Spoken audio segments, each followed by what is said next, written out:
G'day guys, it's Mo here again. I am at the right job. On this site, we had an old fibre house where we knocked down and it's a rebuild, but there is also an existing swimming pool and a garage. So 4 things to keep in mind when you are demolishing. 1, make sure the contractor, irrespective who you're working with, asbestos is captured completely. Usually they don't capture the one in the slab. 2, any old pipelines or anything like that needs to be taken out and not buried, as that will create issues for the build later on. 3, the site is left clean and nothing is buried back.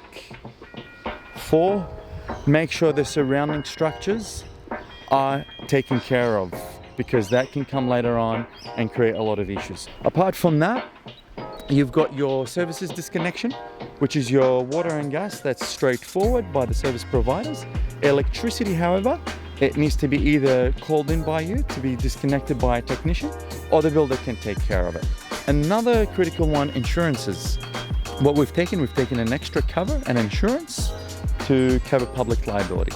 And in terms of asset protection, that has been taken care of as well. So key points is disconnect services, communicate about asbestos with your contractor, and there's most of the asbestos located in the eaves, wet areas such as bathroom, laundry and kitchen.